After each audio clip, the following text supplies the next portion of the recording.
Mrs. Maisie took a deep breath and revealed the shocking secret. She told Mrs. Alice that the priest had given her a special ritual to perform every Monday to make her food irresistible to people. Mrs. Maisie then whispered something that made Mrs. Alice's blood run cold. She used water from the bath of a dead body in her cooking.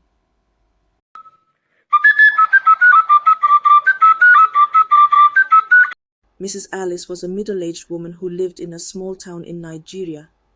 She was known by everyone as the owner of the popular canteen, Mama Put.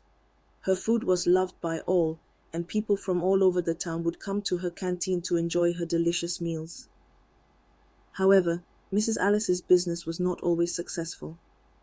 In fact, for the first 3 years of her business, she struggled to make ends meet.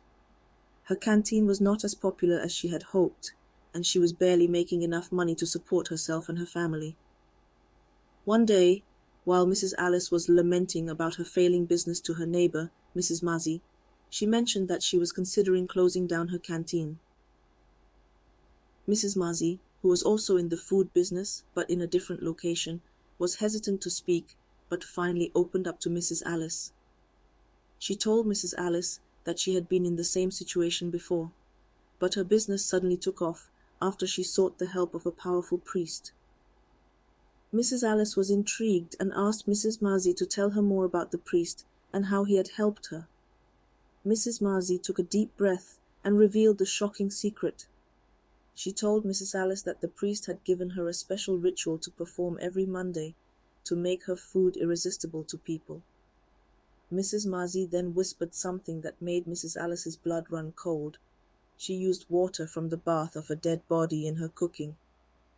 Mrs. Alice was horrified, but she couldn't deny the fact that Mrs. Maisie's business had indeed taken off after she started performing the ritual. She thought about it for a while and decided to take a chance. She asked Mrs. Maisie to introduce her to the powerful priest. Mrs. Maisie agreed. She called the priest to inform him about her friend. The next day, Mrs. Alice and Mrs. Maisie went to see the powerful priest. He was an old man, with a long white beard and piercing eyes. Mrs. Alice was terrified at the man's looks, she both nervous and excited at the same time. She knew that this could be the turning point for her business. The priest listened to their story and agreed to help them. He gave them a list of ingredients they needed for the ritual and instructed them to meet him every Monday to carry out the ritual. Mrs. Alice and Mrs. Maisie were both excited and grateful for the priest's help. 2 months after their first ritual, Mrs. Alice's business took a completely new turn. People were practically lining up at her canteen to buy and eat her food. Her once failing business had now become the talk of the town. People couldn't stop raving about her food, and some even claimed that it was the best they had ever tasted. Mrs. Alice was overjoyed and couldn't believe her luck. She had never imagined that her business would become so successful. She continued to carry out the ritual every Monday, and her business continued to thrive. However, not everyone was happy about Mrs. Alice's sudden success. Some of the townspeople had started to notice strange things happening around them. There were mysterious illnesses and even deaths that couldn't be explained. People started to question Mrs. Alice's food, but they couldn't resist the temptation of its delicious taste. As time went on, the people started to suspect that Mrs. Alice's food might be the cause of all the strange occurrences. They started to avoid her canteen, but some still couldn't resist the temptation and continued to eat from her. One day, the unexpected happened. The powerful priest, who had been helping Mrs. Alice and Mrs. Maisie, passed away. They were devastated and didn't know what to do. They didn't know the full extent of the ritual, and without the priest's guidance, they couldn't continue it. Suddenly, strange things started to happen to Mrs. Alice and Mrs. Maisie. They started to hear strange voices in their heads, and they could see dead people all around them.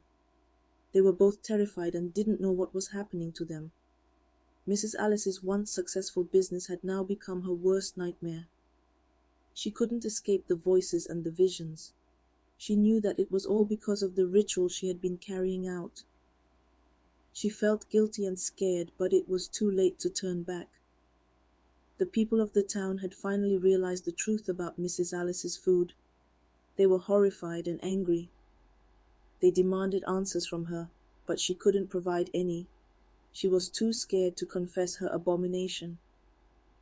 As time went on, Mrs. Alice became mad and took to the street. She was constantly haunted by the voices and the visions. She couldn't sleep. She knew that her time was running out.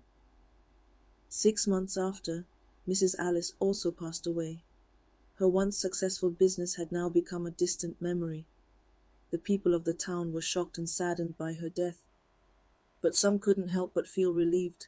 As for Mrs. Marzie, she wasn't as lucky as Mrs. Alice. She was killed by some unknown men. It was rumored that they were sent by the families of those who had fallen ill or had died from eating their unclean food. The town was once again at peace, but the memory of Mrs. Alice and her evil deeds would forever haunt them. They had never imagined that someone they knew and trusted could do such a thing. It was a lesson for everyone to always be careful and not to trust blindly. From that day on, the people of the town made sure to always know the source of their food. They would never forget the evil food seller, Mrs. Alice, and the terror she had brought upon them. This story teaches that desperation should never lead to evil or wrong actions, as the consequences can be dire for both oneself and others. Trust and success should be earned through honest means, and shortcuts or deceit often lead to destruction and tragedy. If you enjoyed this story, kindly leave a comment, like and share. Please don't forget to subscribe as you are helping our channel grow. Thank you and be safe out there.